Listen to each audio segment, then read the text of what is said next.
फिर इनका electronic configuration क्या है, फिर उसके बाद हम इनके ऑक्सीडेशन स्टेट्स को डिस्कस करेंगे। फिर इनके अंदर एक इफेक्ट है जो लैंथेनाइड कंट्रैक्शन कहलाता है, उसके बारे में देखेंगे। और फिर इनकी केमिकल रिएक्टिविटी भी हम कुछ पढ़ेंगे और मैग्नेटिक प्रॉपर्टीज। फिर मेटल कॉम्प्लेक्सेस बनाते हैं तो कौन सी कंडीशंस हैं, कैसे, उसके बाद यूजेस ऑफ इनके यूजेस, लैंथेनाइड्स कहाँ कहाँ इस्तेमाल होती हैं।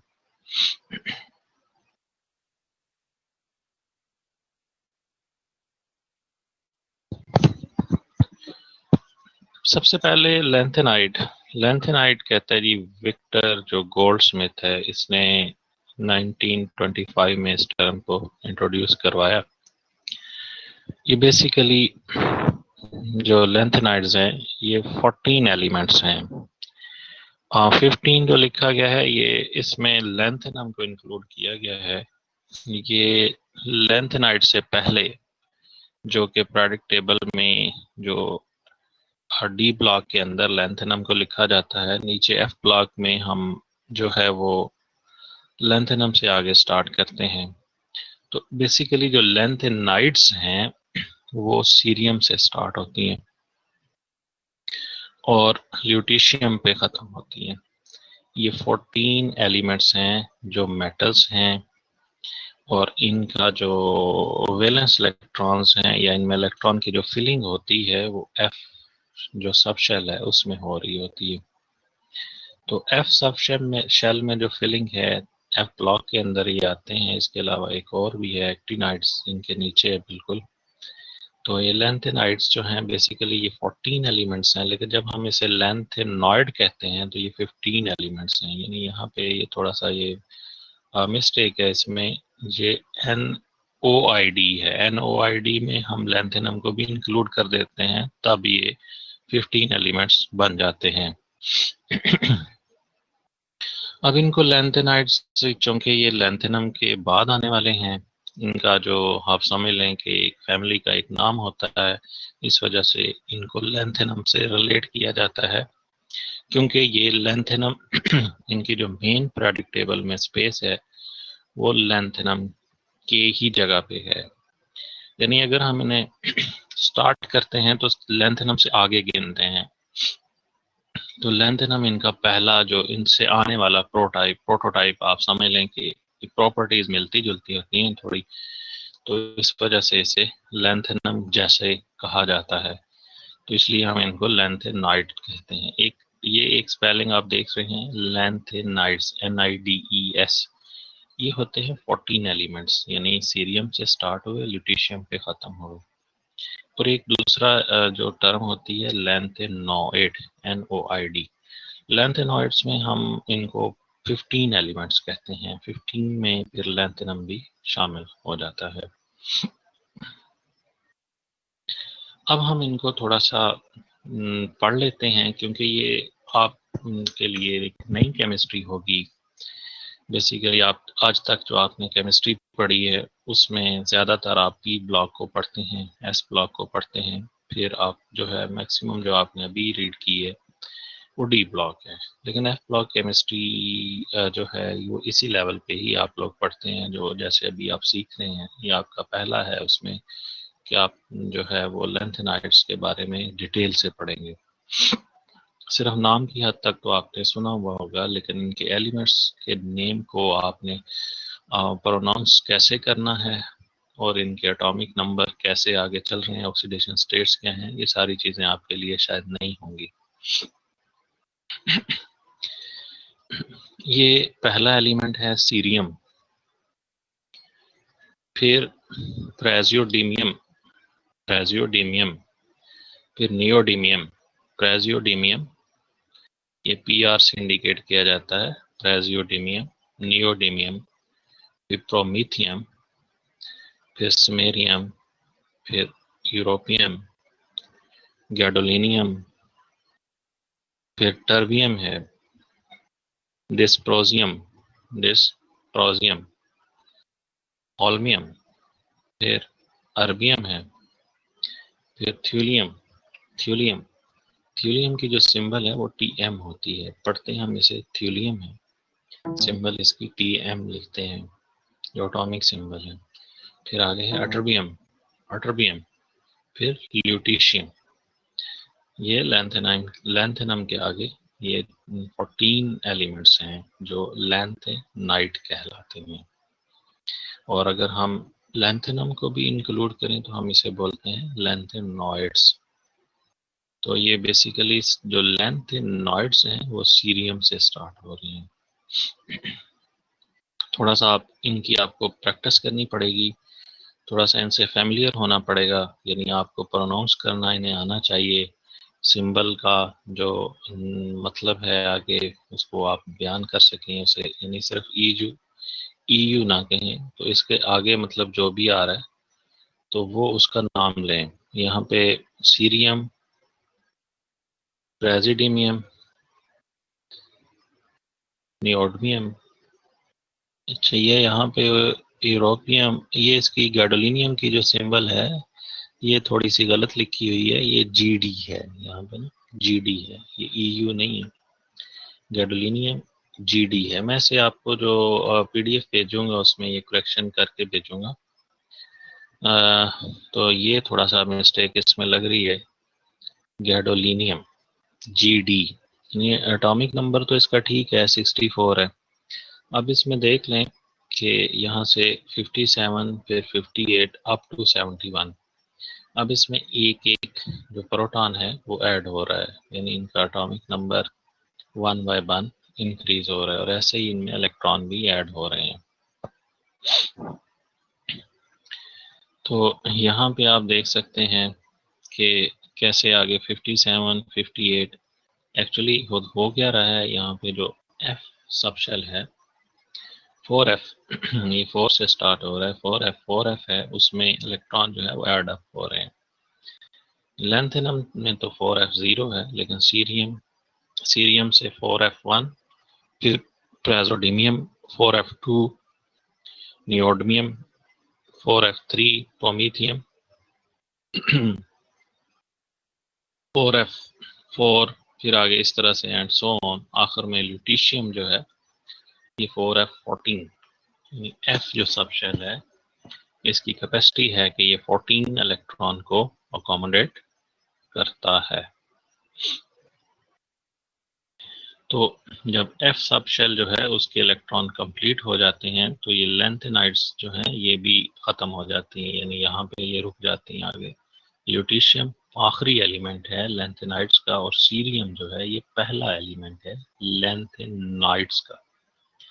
यानी NIDES जब हम बोलते हैं तो हम इसका मतलब है कि हम सीरियम से स्टार्ट ले रहे हैं और ल्यूटिशियम तक जा रहे हैं।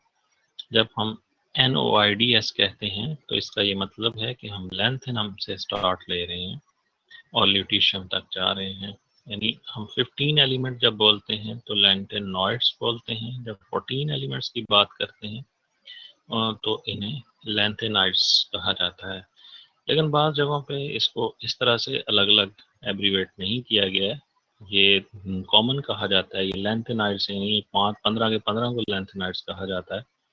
लेकिन एक बुक में उसने इसकी जो है इसको डिफरेंशिएट किया है एक टर्म इन दोनों को, कि लैंथेनॉइड्स जो है ये 15 एलिमेंट्स का ग्रुप है और लैंथेनाइड्स ये 14 एलिमेंट्स का ग्रुप है। तो इस पे आपने थोड़ा सा कंसंट्रेट करना है कि ये 14 एलिमेंट्स हैं और ये कौन कौन से हैं, और ये 4f1 से स्टार्ट होते हैं 4f14 तक जाते हैं। इनके नाम आपको आने चाहिए, थोड़ा इनको आप एब्रीवेट करेंगे, पढ़ेंगे, तो फिर आप इससे फैमिलियर हो जाएंगे। यहाँ पे ये EU गलत है, ये इसका ये GD है।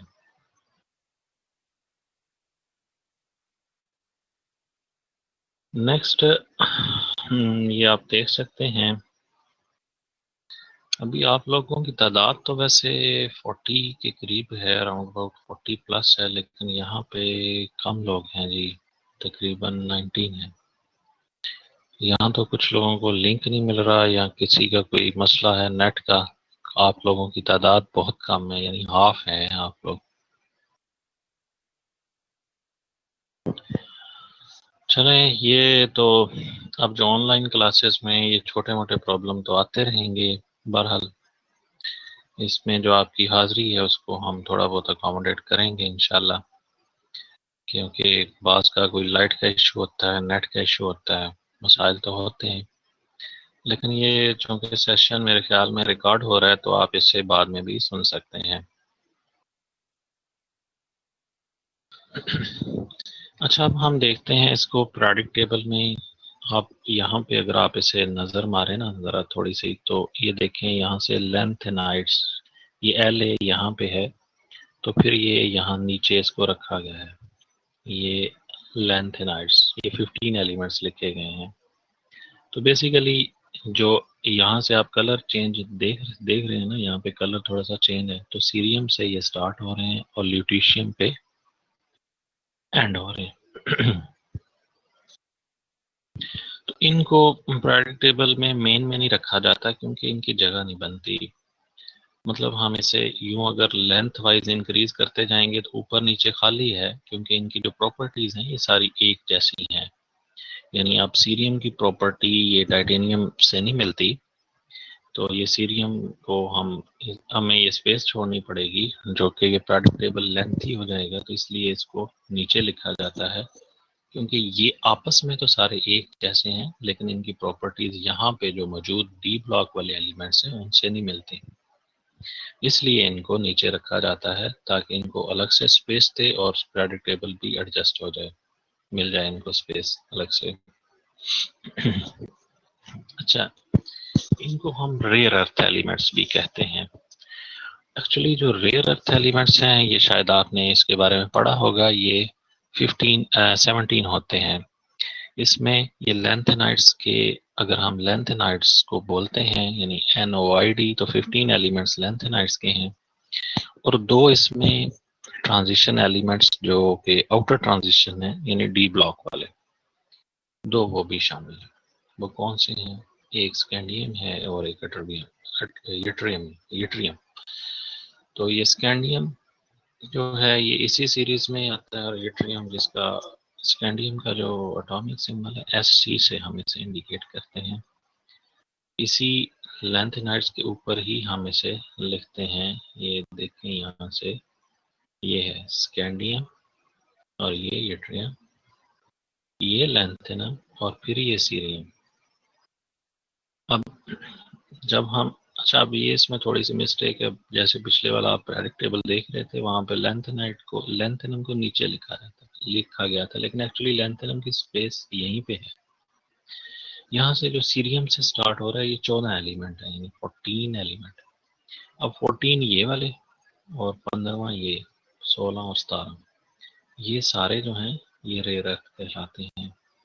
अब ये स्कैंडियम और यट्रियम चूंकि ये इनके साथ क्यों इंक्लूडेड है, ये इसलिए इंक्लूडेड है, एक तो इनमें D1 है ना, इलेक्ट्रॉन जो D और D शेल है उसमें D1 है, यानी इलेक्ट्रॉन एक जैसा है सब में, तीनों में। तो D1 की वजह से इनकी प्रॉपर्टीज जो हैं वो थोड़ी मिलती हैं।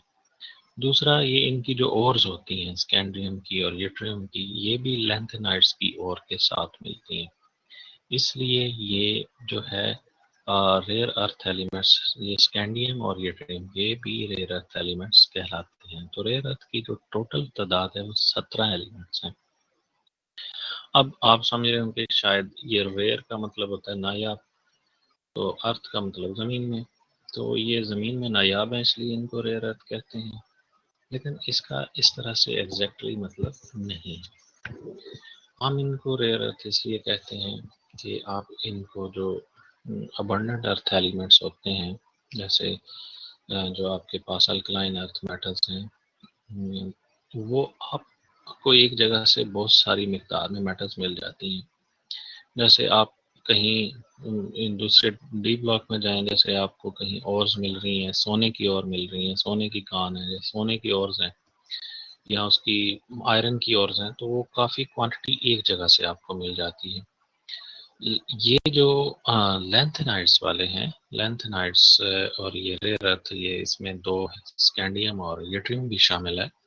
ये वाले एलिमेंट्स जो हैं ये ज़मीन के ऊपर इवनली डिस्ट्रीब्यूटेड है, मतलब ये बहुत ज़्यादा किसी एक जगह पे नहीं है, ये थोड़े थोड़े हैं, यानी इनकी मिकदार पूरी अर्थ में मतलब एक जैसी आप समझ लें कि इवनली डिस्ट्रीब्यूटेड का मतलब एक बहुत कम है, एक जगह पे आपको बहुत कम मिकदार में मिलते हैं, फिर आप दूसरी जगह पे जाते हैं वहां से भी ये चीज़ बहुत कम मिकदार में मिलती है, लेकिन है पूरी अर्थ में ये ज़्यादा।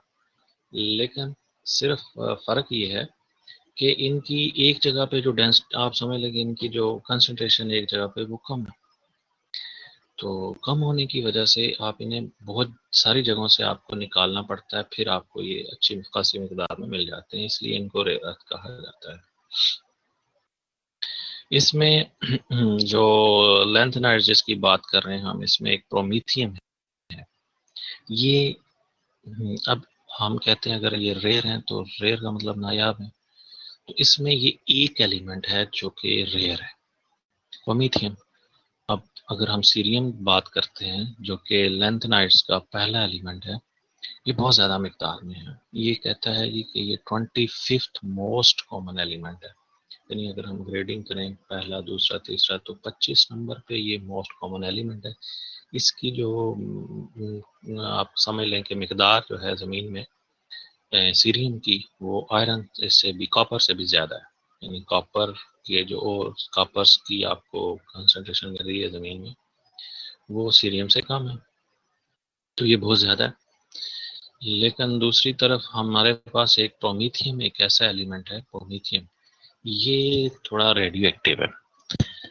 आपको पता है ना कि जैसे हम अब रेडियो एक्टिव एलिमेंट्स की बात करते हैं जो नेचुरली एक्टिव होते हैं, जैसे आर्टिफिशियली तो आप किसी भी एलिमेंट को रेडियो एक्टिव बना सकते हैं, लेकिन जब हम बात करते हैं कि नेचुरली एक्टिंग एलिमेंट, तो हम एक डेफिनेशन शुरू से पढ़ते आते हैं कि कुछ एटॉमिक नंबर जिनका 82 से ज़्यादा हो वो आते हैं जी naturally acting radioactive elements में।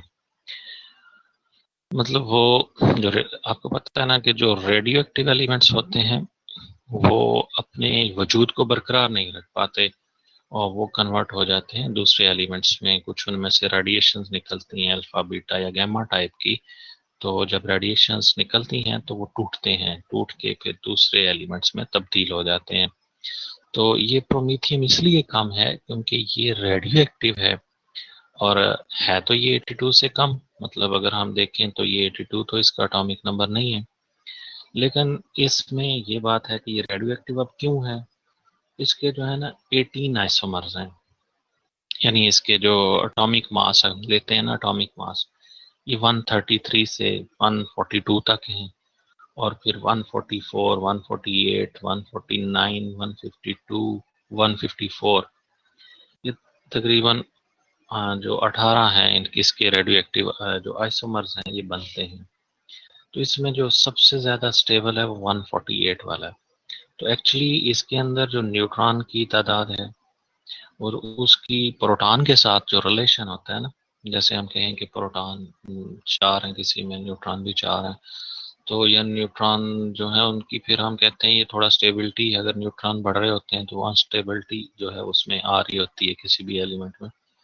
तो इस हवाले से जो प्रोमीथियम है ये थोड़ा अनस्टेबल है। ये दो एलिमेंट ऐसे हैं ना जी, आप जो 82 से जिनका एटॉमिक नंबर कम है और वो रेडियो एक्टिव हैं, एक तो ये वाला आप लैंथेनाइड्स के अंदर पढ़ रहे हैं अभी प्रोमीथियम है, एक वो जो टीसी सिंबल है जिसकी टेक्नीशियम बोलते हैं, ये एक्चुअली ये उसमें आता है डी ब्लॉक में ना, ये वाला टीसी 43 जिसका एटॉमिक मास है, एटॉमिक नंबर है 43 एटॉमिक नंबर वाला ये टेक्नीशियम, और ये जो है ये दूसरा यहाँ पे मौजूद है पीएम जिसका सिंबल है प्रोमीथियम, ये वाला, और ये टीसी, ये दोनों जो हैं ये सिर्फ दो ऐसे एलिमेंट हैं जिनका एटॉमिक नंबर 82 से कम है, और ये कुदरती तौर पर naturally occurring radio active elements, इसमें ये प्रोमीथियम भी आ जाता है। तो प्रोमीथियम हम कहते हैं कि ये बहुत ज़्यादा रेयर है। क्यों रेयर है? क्योंकि ये टूट जाता है। प्रोमीथियम के इर्द गिर्द आप अगर देखें तो ये किस में जाएगा प्रोमीथियम, ये प्रोमीथियम जब टूटता है तो ये नियोडीमियम में जाता है या समेरियम में जाता है। ये इसके इर्द गिर्द क्या है, नियोडीमियम, और ये क्या है, समेरियम। समेरियम में जाएगा या नियोडीमियम में जाएगा। तो प्रोमीथियम जो है ये रेडियो एक्टिव, यानी इसमें से अगर बीटा पार्टिकल इमिट होता है तो ये समेरियम में चला जाता है। ठीक है जी। उसके बाद बीटा गेन करने के बाद ये अब देखें, अब इसमें फिर ये इसकी पॉसिबिलिटी है कि अल्फा पार्टिकल इसमें से रिलीज होता है ये बनने के बाद, तो ये वापस ये समेरियम में नहीं, ये नियोडीमियम में जाता है। तो ये कन्वर्ट हो रहा है जी, ये यानी अनस्टेबल है। ये प्रोमीथियम है, ये अनस्टेबल है, ये रेडियो एक्टिव है। तो दो ऐसे एलिमेंट हैं जो कि रेडियो एक्टिव हैं लेकिन इनका एटॉमिक नंबर 82 से कम है। एक आपको ट्रांजिशन जो जिसे हम डी ब्लॉक बोलते हैं, और ये एफ ब्लॉक कहलाता है। एफ ब्लॉक, ये नीचे जो आप देख रहे हैं, this is F block. F block में एफ जो सब शेल होता है वो फिल हो रहा होता है। एफ सब शेल जो है वो फिल हो रहा होता है। आप लोग अभी 29 में इसमें कोई अटेंडेंस ले रहा हूँ आप लोगों की फिलहाल, तो ये बढ़ गया तो फिर दोबारा अटेंडेंस ले लेंगे। तो जो मैक्सिमम होगी वो मैं सिग्नेचर से आगे जो है वो डिपार्टमेंट वाला को दूंगा। अच्छा अब इसमें आपको ये रेयर अर्थ की समझ आ गई होगी बहुत अच्छे तरीके से कि ये 17 एलिमेंट्स हैं, उसमें से 15 जो हैं वो लैंथेनॉइड्स हैं, और उसके अलावा स्कैंडियम और यट्रमियम है। और ये रेयर अर्थ क्यों है, इन्हें क्यों कहते हैं, और इसमें जो सीरियम है वो सबसे ज़्यादा इसमें अबंडेंट है, वो 25th मोस्ट कॉमन एलिमेंट है। ये जो रेयर अर्थ होते हैं ना, ये रेयर अर्थ एलिमेंट्स के जो साल्ट होते हैं ये थोड़े महंगे होते हैं अगर हम देखें बाकियों से ना। इसकी वजह यही है कि ये जो है इसको निकालना थोड़ा सा मुश्किल काम है, इनको सेपरेट करना मुश्किल काम है। ये इनकी जो ये एक ही 4-5 एलिमेंट किसी एक जगह पे उनके ऑक्साइड हैं, तो उनको आपको सेपरेट करना एक बहुत बड़ा इशू होता है, क्योंकि ये इकट्ठे ही एक जगह पे ज्यादा अगर साल्ट जो है वो इकट्ठे हों, ऑक्साइड हैं फॉर लेट्स सपोज किसी के, तो ऑक्साइड जो है वो आपको दूसरी मेटल्स के भी इकट्ठे होते हैं, तो इनको आपस में सेपरेट करना थोड़ा सा मुश्किल होता है, जिसपे आप समझ लें कि इसकी कॉस्ट फिर बढ़ जाती है। तो इसमें जो इनके साल्ट होते हैं, यानी आप इनके जो साल्ट जैसे आप क्लोराइड्स लेते हैं या ऑक्साइड्स लेते हैं, तो वो थोड़े से कॉस्टली होते हैं दूसरे की निस्बत। बल्कि इसमें जो बात जो है वो बहुत ज़्यादा कॉस्टली हैं, जैसे ये टर्बियम है, ये बहुत ज़्यादा कॉस्टली है। सीरियम थोड़ा कम महंगा है, ये मतलब चीप में ही आ जाता है तकरीबन, लेकिन ये टर्बियम जो है ये बहुत ज़्यादा महंगा है। गैडोलिनियम भी बहुत ज़्यादा महंगा है। तो ये आप इसका भी 1 ग्राम का भी साल्ट लें, ये 1 लाख से ऊपर इसकी कॉस्ट जो है वो पड़ जाती है। तो इसकी वजह यही होती है कि आप इसको, जिसकी जो सेपरेशन होती है बाकियों से यहाँ पे ये पाए जाते हैं, वो एक मुश्किल प्रोसेस होता है, तो उस पर कॉस्ट आने आती है फिर। अब हम आगे चलते हैं जी। रेडियो एक्टिव एलिमेंट्स डिकम्पोज होते हैं, आइडेंटिटी उनकी बरकरार। हाँ जी बिल्कुल आप सही कह रहे हैं जी आमिर नवाज साहब, ऐसे ही है कि रेडियो एक्टिव जो एलिमेंट्स हैं वो लाजमी तौर पर डिकम्पोज हो रहे हैं, और फिर जो है वो जो डिकम्पोज होते हुए फिर वो दूसरे एलिमेंट्स में चेंज हो जाते हैं। तो मैंने बताया कि ये जो है ना आपके पास प्रोमीथियम, ये भी डिकम्पोज होता है समेरियम में या नियोडीमियम में, या नियोडीमियम में चला जाता है या फिर समेरियम में चला जाता है।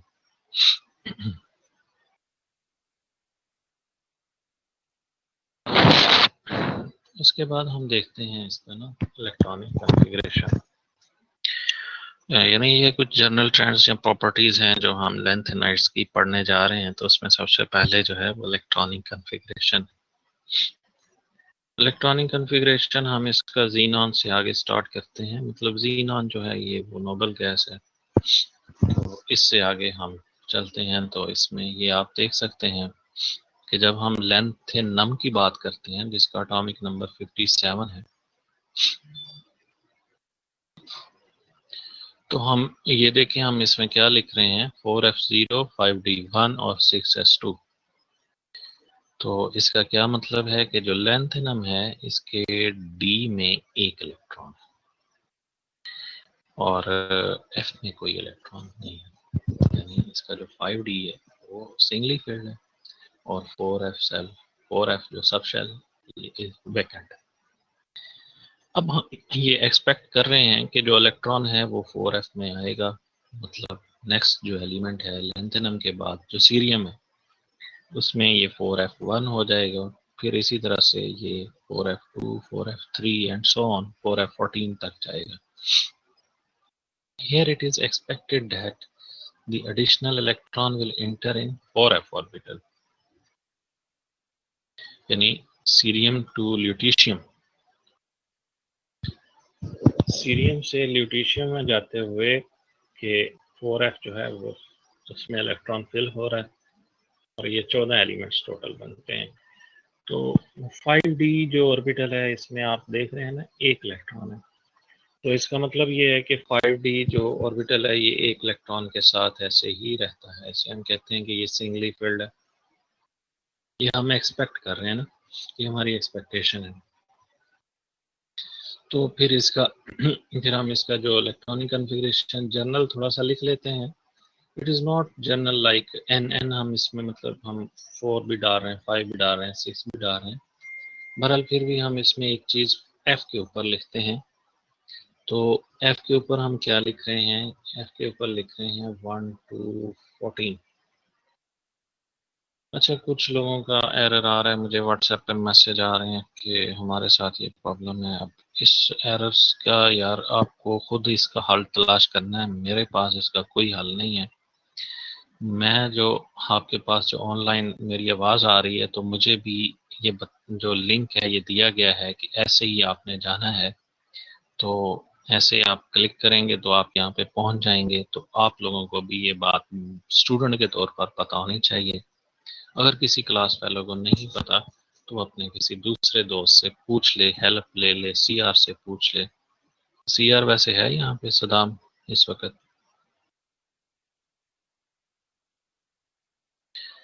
मुझे इसका नाम तो शायद नज़र नहीं आ रहा, अगर है तो कमेंट में लिखिए जी, मैं मौजूद हूँ। नहीं जी, मुझे नहीं मिला ये सीआर, चले कोई बात नहीं।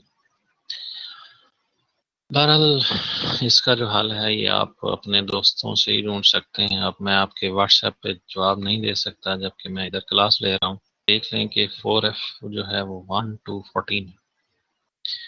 4F में जो इलेक्ट्रॉन है वो ऐड होते जा रहे हैं, 4F1, 4F2, 4F3 and up to ल्यूटीशियम पे जब जाते हैं तो 4F14 आ जाता है। लेकिन कहता है ये हमारी एक्सपेक्टेशन है। अब होता क्या है, वो ज़रूरी तो नहीं है जो आपकी एक्सपेक्टेशन हो वैसे ही हो, लेकिन होता है इसमें थोड़ा सा मुख्तलिफ भी है। वो क्या है जो मुख्तलिफ है? वो ये है कि जो अगर हम इसका n+l रूल से देखते हैं ना, तो 5D और 4F, मतलब हम देखते हैं n+l रूल है हमारे पास। ये देखें ना, ये मैं 1 मिनट पेंसिल ले लूँ, ये हम कहते हैं ना n+l, उसके हिसाब से अगर आप देखें तो एनर्जीज इनकी आपको थोड़ा सेम मिलेंगी।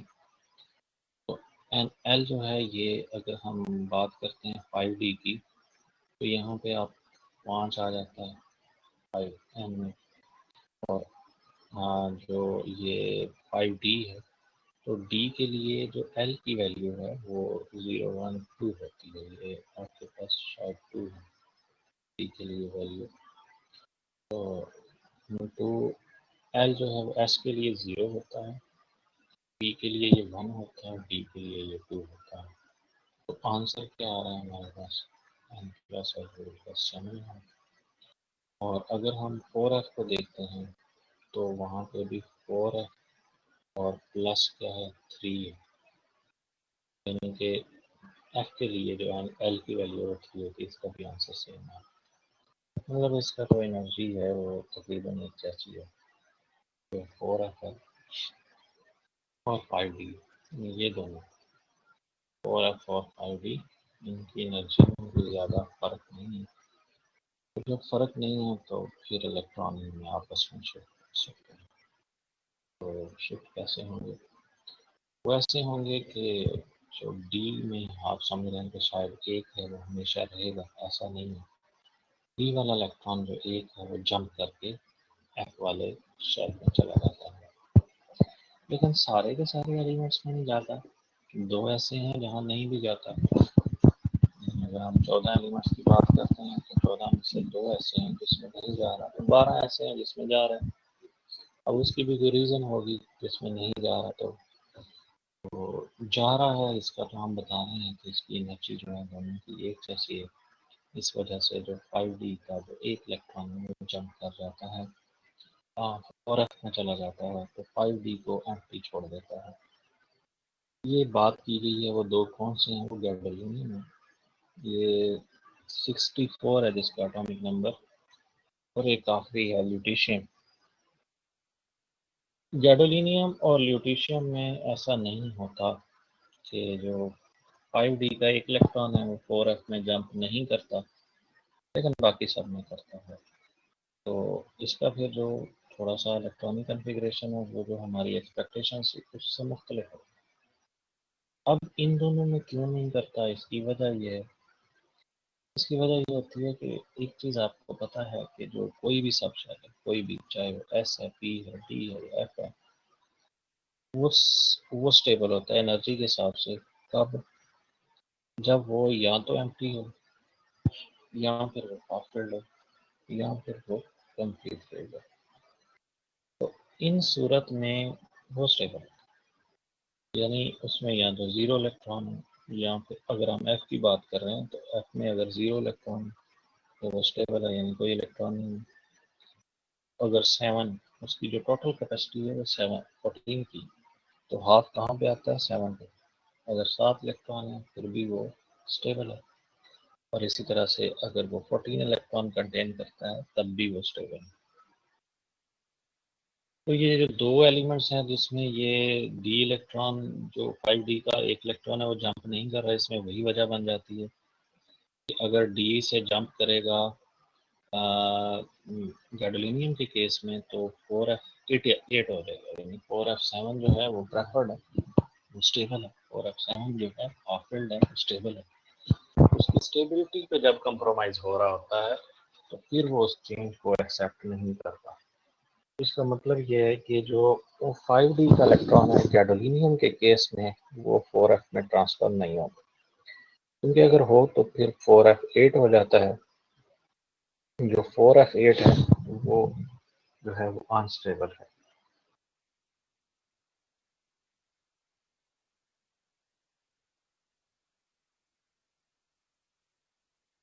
आयशा बीबी किसी चीज़ का आपको क्लियर नहीं हो रहा? आप शुरू से सुन रही हैं तो आपको क्लियर होना चाहिए, मैं तो बड़ा आहिस्ता हर चीज़ को एक्सप्लेन करते हुए जा रहा हूँ।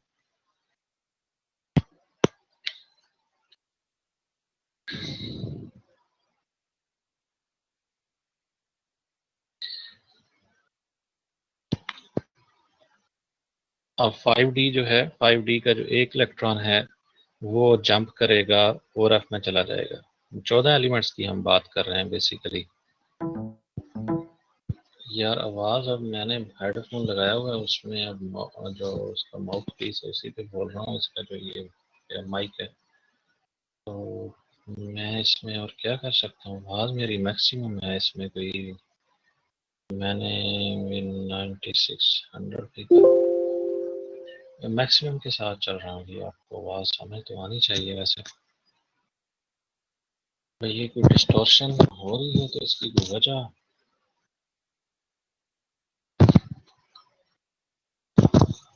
चलें कोई माइक चेंज करते हैं नेक्स्ट टाइम, शायद उससे ये कोई क्लियर मजीद हो जाए।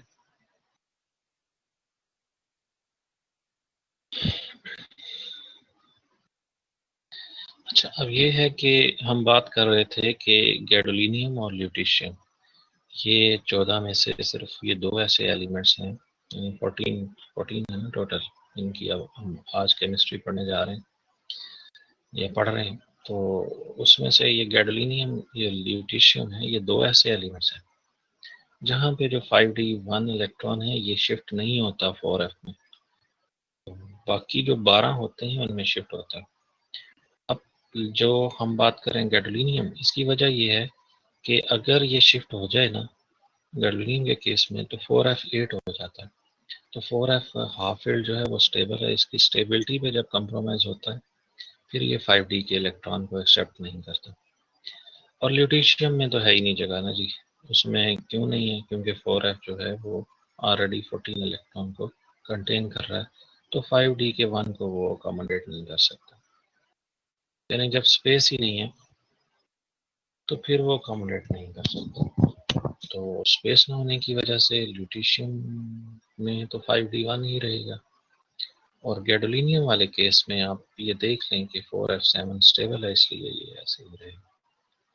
तो दो तरह के, जो एक तो एक्सपेक्टेड इलेक्ट्रॉनिक कन्फिग्रेशन है जो हम सोच रहे हैं, एक वो है दूसरे वाला जिसे हम कहेंगे कि ये जो है जी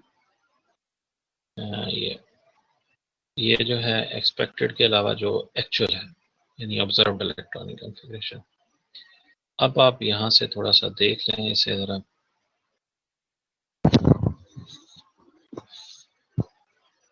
ये यहाँ से थोड़ा सा मज़ीद क्लियर हो जाता है कि ये हम देखते हैं कि जो लेंथनम है इसमें तो ये देखें 4f0 है, ऑब्जर्व ये है ऑब्जर्व वाला एक्चुअल जो, और दूसरा ये एक्सपेक्टेड है, यानी जो हम सोच रहे थे वो एक्सपेक्टेड है, वो ये इलेक्ट्रॉनिक कन्फिग्रेशन है, और ये जो है ये ऑब्जर्व। यहाँ पे हम देख लें तो ये जीनॉन को तो हम, यानी ये इनर शेल को तो हम डब्बे में बंद करते हैं और उसका नाम जीनॉन 54 रख दिया। अब हम ये वैलेंस शेल की तरफ आते हैं, यहाँ वैलेंस इलेक्ट्रॉन्स की तरफ आते हैं, तो वैलेंस इलेक्ट्रॉन ये सारे ही कहलाते हैं। तो इसमें से जब रिमूव होंगे तो सारी बात है ये 6s वाले पहले रिमूव होंगे, ठीक है जी। तो ये क्योंकि फिर 5d वाला रिमूव होगा, फिर f वाला रिमूव होगा, अगर हम रिमूव की बात करते हैं। बीच में से कोई ये भी पूछ रहा था कि ये रिमूव कौन से होंगे। अच्छा, अब हम देखते हैं कि ये हम ऑक्सीडेशन स्टेट में मज़ीद इसे क्लियरली पढ़ेंगे आगे चल के डिटेल के साथ। अभी हम जो एक्सपेक्टेड देख रहे हैं लेंथेनम का और ऑब्जर्व, इसमें कोई फ़र्क नहीं, सेम है। और सीरियम में थोड़ा सा फ़र्क आया था, वो कैसे? सीरियम में हमारी एक्सपेक्टेशन थी वो ये थी 4f1 5d1 6s2, लेकिन क्या हुआ, जो 5d1 वाला ना ये जंप कर गया 4f नहीं, और 4f2 चला गया, 4f2 चला गया और 5d0 चला गया। तो ये ऑब्जर्व में थोड़ा सा फ़र्क आ गया। अब जैसे हम प्रेसिडोनियम प्रेसियोडीमियम में देखते हैं, प्रेसियोडीमियम या प्रेसियोडीमियम, इसको जब हम देखते हैं तो ये नोमेनक्लेचर थोड़ी सी आपको ना इस पे एफर्ट करनी पड़ेगी, थोड़ा से आप प्रोनाउंस करके सीखें ज़रा ना, ताकि आप इससे फैमिलियर हो सकें। तो ये नए एलिमेंट्स आपके लिए थोड़े से नए होंगे, थोड़ी प्रैक्टिस करनी पड़ेगी ताकि आप इसे जब पढ़ें तो आपको कन्वीनियंट लगे, ये ना हो कि आप पता नहीं क्या पढ़ रहे हैं। तो प्रेसियोडीमियम जो है, इसमें अगर आप देखें तो हमारी जो एक्सपेक्टेशन थी वो यही थी कि 4f2 होगा ना, तो लेकिन 4f3 हो जाता। क्यों? 5d वाला एक जो है वो भी जंप कर लेता, वो आ गया 4f में। तो उसके बाद है नियोडीमियम में आप देख रहे हैं हमारी जो एक्सपेक्टेशन 4f3 की है, लेकिन ये 4f4 पे चला गया। इसी तरह से प्रोमीथियम जो है, इसमें भी ऐसा ही है। प्रोमीथियम में जो हमारी एक्सपेक्टेशन थी, यानी एक्सपेक्टेड था वो ये 4f4 था, लेकिन एक्चुअली 4f5 है। और समेरियम में ये 4f5 होना चाहिए, लेकिन एक्चुअली ये 4f6 है। और यूरोपियम में 4f6 होना चाहिए, लेकिन एक्चुअली ये 4f7 है। और उसके बाद आ जाता है जी गैडोलीनियम में ये चेंज नहीं आता, क्योंकि यहाँ पे वही बात है कि 4f7 हमारी जो एक्सपेक्टेशन है 4f7 की है, तो जो हो रहा है वो भी 4f7। क्यों? अब ये डी इलेक्ट्रॉन जंप करके इधर नहीं गया, ये वाला डी यहाँ पे नहीं गया। अगर ऐसा हो तो ये 4f8 हो जाता है। जब ये 4f8 होगा टू बी अनस्टेबल। तो स्टेबिलिटी के लिए हाफ फील्ड जो है वो प्रेफर करता है अगर उसे मौका मिल रहा हो। यहाँ पे मौका मिल रहा था ना, बाकी में तो मिल नहीं रहा। यहाँ पे चांस है उसके पास ना, चांस ये है कि वो फिर इसको एक्सेप्ट नहीं करेगा। कि जो क्यों नहीं एक्सेप्ट करेगा, क्योंकि वो स्टेबल रहना चाहता है। अब हम आते हैं ये नेक्स्ट टर्बियम की तरफ। Terbium, dysprosium, holmium, erbium, thulium. तो यहाँ पे भी ऐसे ही है कि आपका जो 4f है वो इलेक्ट्रॉन एक ज़्यादा ले रहा है, 5d आ रहा है। यानी टर्बियम, डिस्प्रोजियम, ओल्मियम, अर्बियम और थ्यूरियम सब में ऐसा ही है। यहाँ पे जो आपको नज़र आ रहे हैं 4f8, यहाँ पे 4f9, 4f9, यहाँ पे 4f10। अब डी इनका एम्प्टी आ रहा है, ये सब में यहाँ तक एम्प्टी आ रहा है, यानी D0, 5d0 सब में 5d0 है। और 4f में एक इलेक्ट्रॉन एक्स्ट्रा आ रहा है, वो 5d वाला शिफ्ट ऑफ 4 है। 4f8 की बजाय 4f9, 10, 11, 12 और 13। अच्छा, अगर हम इसको मज़ीद आगे लेके जाएं तो ये एट्रिबियम जो है उसमें ये 4f15 फिल हो गया। तो लैंथेनम में इसके अपने ही जो हैं वो 4f14 है, तो ये इसको अकोमोडेट करने के लिए इसके पास चलेंगे। तो ये कहता है भाई सॉरी, दो जगह पे ये सॉरी करता है। 4f कहाँ पे सॉरी करता है? गैडोलिनियम में सॉरी करता है। किसको सॉरी कर रहा है? 5d के इलेक्ट्रॉन को। वो आना तो चाहता है, लेकिन बाकी सब एलिमेंट्स में वो एक्सेप्ट कर रहा है और दो जगह पे वो सॉरी का बोर्ड लगाता है। नहीं भाई बस मैं आपको अकोमोडेट नहीं कर सकता। अब आप लोग 31 हैं इंक्लूडिंग में, तो मैं ये फिर आपकी अटेंडेंस यार अटेंडेंस अब लेता हूँ तो फौरन एक दो काम हो जाते हैं। क्या होता है, जैसे मैंने सेव यूजर नेम का बटन दबाया तो दो और काम हो जाते, अभी एक काम हो गया, 30 हो गया। अच्छा, अब हम जाते हैं आखिर में। एलियोटिव शमा भी हमारा जो इलेक्ट्रॉनिक कॉन्फ़िगरेशन था ये हमने अच्छे से समझ लिया। इसे अब आपको तैयार करना होगा। आप लोगों को एक असाइनमेंट में मज़ीद दूंगा जो कि हमारे जो नेक्स्ट लेक्चर्स हैं उनमें से होगी। मैक्सिमम टेस्ट तो आप लोगों का मैं ले ही चुका हूँ। जो बड़ा टेस्ट है वो आपको सैटरडे वाले दिन के बाद, यानी नेक्स्ट सैटरडे के बाद आप अपनी जो भी नामा माल होगा चेक होने के बाद वो आप उठा सकते हैं आमिर से ना, जो कि हमारे इधर केमिस्ट्री डिपार्टमेंट में होते हैं। आमिर साहब जो हैं FTIR रूम में होते हैं, उनके पास मैं छोड़ दूंगा नेक्स्ट सैटरडे तक। तो फिर आपको मार्क्स जो हैं वो एक तो ये चेक होंगे और वहाँ से आप अपनी मिस्टेक भी देख लीजिएगा और मार्क्स भी आपको वहाँ से पता चल जाएंगे। तो वैसे जो नहीं भी जा सकता यूनिवर्सिटी में, इसके लिए मुश्किल है वहाँ से उठाना, तो मैं मार्क्स में इधर भी बता दूंगा, लेकिन वो नेक्स्ट क्लास में, अभी नहीं। अच्छा जी, नेक्स्ट स्लाइड में हम चलते हैं। अभी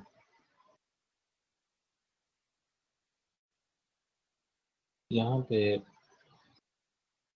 ऑक्सीडेशन स्टेट की हम बात कर रहे हैं। ऑक्सीडेशन स्टेट, जो लेंथेनाइड्स हैं इनकी ऑक्सीडेशन स्टेट के बारे में पढ़ने जा रहे हैं।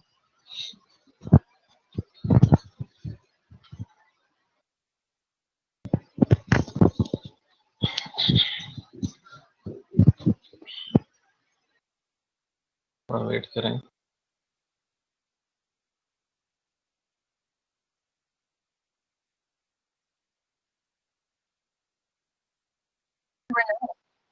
जी, ऑक्सीडेशन स्टेट की जब हम बात करते हैं तो इसमें जो प्रोमिनेंट और मोस्ट स्टेबल ऑक्सीडेशन स्टेट है वो +3 है। यानी जितने भी लेंथेनाइड्स हैं वो +3 में रहना पसंद करते हैं। लेकिन कुछ लेंथेनाइड्स ऐसे भी हैं जिनकी एक से ज़्यादा ऑक्सीडेशन स्टेट्स हैं, जिनमें +2 है, +4 है। लेकिन अगर वो है तो वो ये उनकी कैरेक्टरिस्टिक्स भी है, यानी यहाँ से हम उन्हें पहचान सकते हैं। तो ये वापस चले जाते हैं +3 में, यानी ये बहुत जल्दी +2 वाला एक इलेक्ट्रॉन मजीद रिलीज करता है। जब रिलीज करेगा तो इसकी ऑक्सीडेशन होगी, तो जब ऑक्सीडेशन होगी तो ये रिड्यूसिंग एजेंट के तौर पे इस्तेमाल हो सकता है। यानी जो खुद से इलेक्ट्रॉन रिलीज करे, खुद ऑक्सीडाइज हो आसानी से, वो रिड्यूसिंग एजेंट के तौर पर इस्तेमाल हो सकता है। और यहाँ पे हम देखते हैं M+4 में M+4 में जो हम देख रहे हैं, तो यहाँ पे भी ये भी अनस्टेबल है और ये कन्वर्ट होता है +3 में। अब ये कैसे कन्वर्ट होगा, ये भी एक इलेक्ट्रॉन गेन करके, यानी +4 से +3 में कैसे जाएगा, जब ये एक इलेक्ट्रॉन गेन करेगा फिर ये +3 में जाएगा ना जी। अब एक इलेक्ट्रॉन इसने गेन करना है तो +3 में जाना है, तो इसका ये मतलब हुआ कि इसकी रिडक्शन हुई। इलेक्ट्रॉन की एडिशन जो है वो रिडक्शन कहलाती है। जब कोई एलिमेंट खुद जो है वो रिड्यूस हो रहा, तो वो बहुत अच्छा ऑक्सीडाइजिंग एजेंट होता है। तो M+4 वाले, ये वाले जो है ना, ये M+4 वाले जो है, ये आप समझ लें कि इनकी आपस में इनकी खुद की जो है ये रिडक्शन हो रही है, तो ये बहुत अच्छे ऑक्सीडाइजिंग,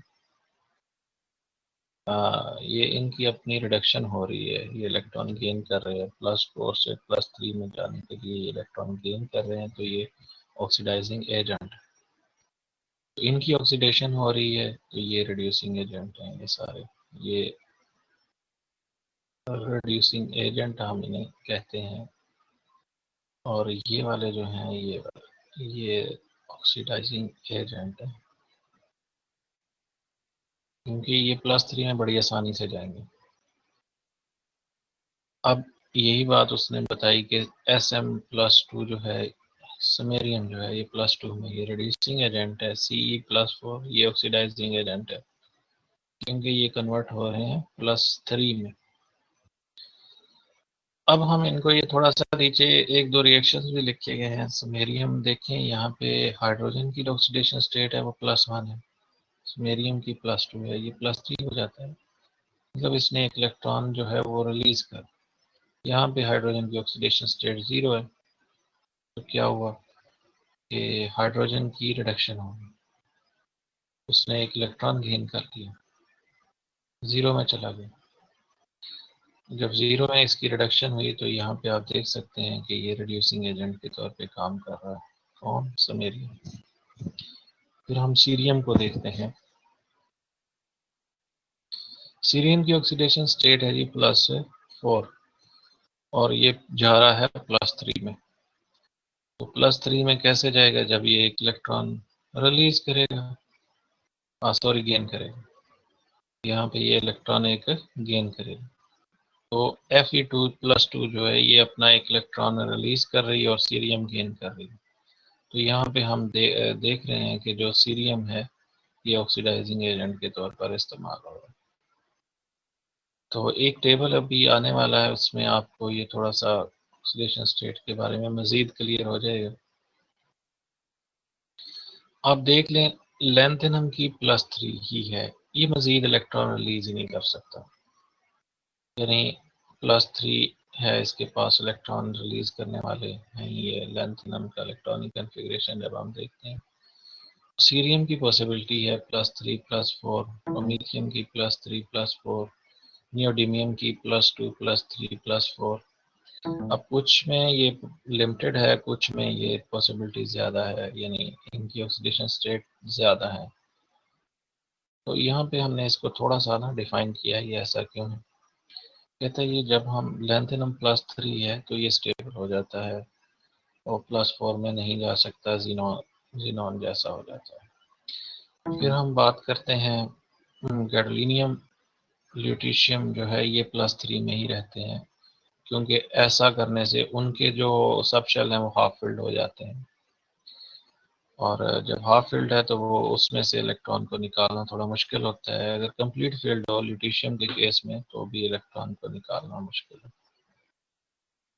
यानी ल्यूटीशियम +3 में उसका जो 6s का 2 इलेक्ट्रॉन है ना, वो निकल जाते हैं, और 5d का एक इलेक्ट्रॉन निकल जाता है। तो 4f के 14 इलेक्ट्रॉन है ल्यूटीशियम में, वो मेंटेन रहते हैं। तो 4f जो 14 है वो कंप्लीट फील्ड है। जब वो कंप्लीट फील्ड है तो उसमें से इलेक्ट्रॉन को निकालना थोड़ा मुश्किल है, तो वो नहीं निकलता आसानी से। कुछ में ये जो ऑक्सीडेशन यानी यहाँ पे तो है ही लैंथेनम की बात है कि वो +3 लिमिटेड है, यहाँ पे हम गैडोलीनियम ल्यूटीशियम की बात कर रहे हैं तो ये भी +3 पे लिमिटेड है।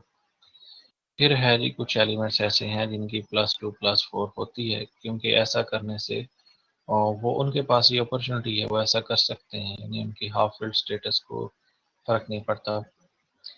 तो +2 +4 जो है ये पी यहाँ पे ऑब्जर्व ये होती क्यों है, क्योंकि ये अगर ये सेटिस्फाई हो रहे हो, यानी F0 अगर हो रहा है, F14 हो रहा है, F7 हो रहा है, ऐसा करने से तो ये फिर जो है इस चीज़ को सपोर्ट होती है कि +4 +2 या ज़्यादा जो ऑक्सीडेशन स्टेट्स हैं वो हो सकती हैं।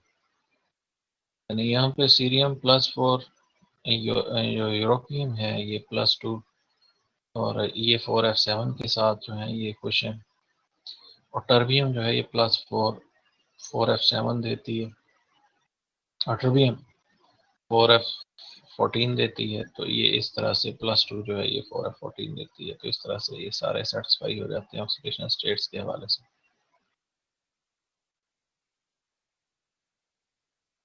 तो ऑक्सीडेशन स्टेट्स में आपने ये अच्छे तरीके से पढ़ लिया। यहाँ पे एक और चीज़ भी है, ये एटॉमिक रेडियस का ये पिकोमीटर में लिखा गया है, और फिर उसके बाद आयनिक रेडियस भी है। तो इसमें अगर आप देखें तो आपको बहुत ज़्यादा फर्क नज़र नहीं आएगा। एटॉमिक रेडियस की बात अगर करते हैं तो ये देखें 165 165 तो फर्क क्या है, कुछ नहीं। 164 6 यहाँ पे थोड़ा सा फर्क है, ये 85 वीडियो टीम के केस में। फिर ये ऐसा क्यों हो रहा है, ये इसमें कोई ज़्यादा फर्क भी इसलिए नहीं है कि इसमें जो आपका इनर शेल होता है वो 4F इनर शेल, उसमें इलेक्ट्रॉन जा रहे हैं, आउटर शेल में नहीं जा रहे, और जो 4F शेल होता है वो डिफ्यूज होता है। डिफ्यूज का मतलब ये है कि उसकी शील्डिंग बहुत वीक होती है, तो शील्डिंग जो है ना वो कमज़ोर हो रही होती है। आउटर इलेक्ट्रॉन आपके 6s2 हैं, अगर हम आउटर इलेक्ट्रॉन की बात करते हैं तो वो 6s2 है। 6s2 के ऊपर जो ग्रिप होती है न्यूक्लियर फोर्स की, वो जो है वो बढ़ रही है 4F में इलेक्ट्रॉन जाने से। क्यों? क्योंकि 4F का शील्डिंग जो है वो वीक है, कोई ज़्यादा उसका इफेक्ट नहीं है, तो शील्डिंग आप नहीं कर रहा 4F, भले उसमें इलेक्ट्रॉन आ रहे हैं। सबसे ज़्यादा पुअर शील्डिंग 4F की है, इसकी शेप की वजह से, क्योंकि ये डिफ्यूज होता है। डिफ्यूज जो हर तरफ को फूट रहा हो, यानी हर तरफ से, यानी इसकी कोई डायरेक्शन नहीं होती। जैसे कोई आप एक पॉइंट ले लें तो ये इस तरफ भी जा रही है, इस तरफ भी जा रहा है, इस तरफ भी जा रहा है, इस तरफ भी, तो कोई यूनिट उनकी कोई एक सीक्वेंस नहीं है, तो ये डिफ्यूज इस तरह से हर तरफ से फैल रहा है। इसके जो शेल हैं, इसके जो ऑर्बिटल्स हैं वो डिफ्यूज हैं, तो सब शेल डिफ्यूज होने की वजह से ये जो है वो उसको कर नहीं पाता, शील्ड नहीं कर पाता, न्यूक्लियर फोर्स जो है उसको शील्ड नहीं कर पाता। जब ये शील्ड नहीं कर पाता तो इसका मतलब है कि न्यूक्लियर फोर्स आउटर इलेक्ट्रॉन पे